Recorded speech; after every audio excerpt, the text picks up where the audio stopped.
All right, welcome. We are back now for Biosphere Rule number 4, Sustainable Product Platforms. This is video 1 in the series on sustainable product platforms.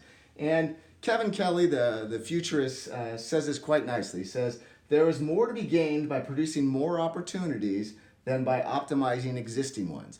And that's what we're going to try to get at here with the idea of a sustainable product platform. It's about producing more opportunities from the platform, okay? So what is the rule? What is Biosphere Rule number 4?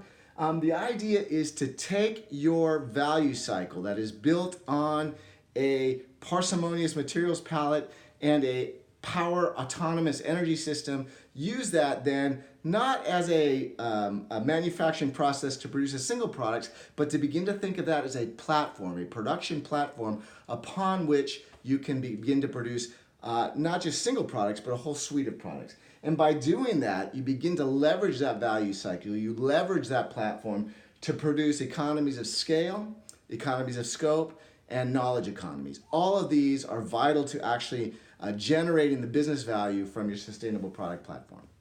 Now, most people, when they think of economies of scale, or what are also known as network effects or increasing returns in economics, they usually think of something like Henry Ford, right? And Henry Ford had a very standardized Model T. It was black. You could have it any color you wanted, he said, as long as it was black.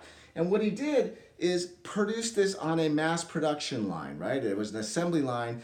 And this then allowed him to generate massive economies of scale. You were spreading out the costs of building the factory, setting everything up. You spread those initial costs over more and more cars, right? The first car that comes off the line costs all the materials and labor that went into the car, plus all of the costs that went in to build that massive factory, right? But when you get to the millionth car, you've spread those fixed costs over a huge number of products or production elements that you're going to be selling. That then generates the economies of scale. The more you produce, it's sort of the old saying. We used to think, the more you have, the less you can get. Economies of scale, network effects, and increasing returns are the more you have, the more you get.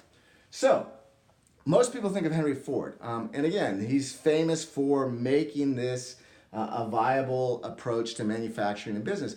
But as we've seen repeatedly in this course, man and human beings did not think of this first. Actually, nature understood the powers of economies of scale long before Henry Ford did.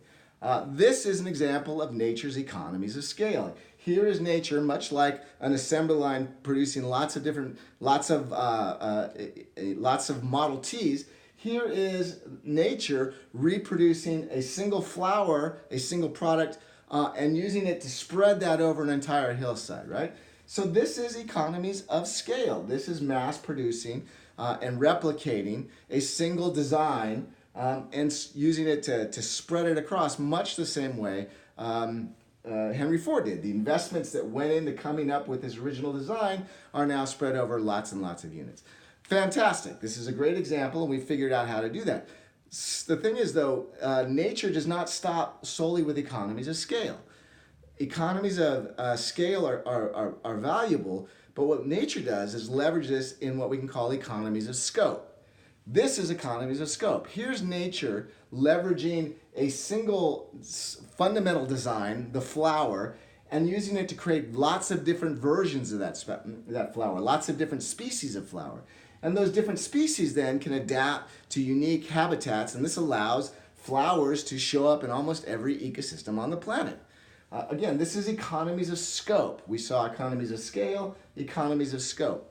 And again, humans have also figured out how to do economies of scope, and we'll get to that later in the video. But this is something that nature figured out a long time ago, long before we came along.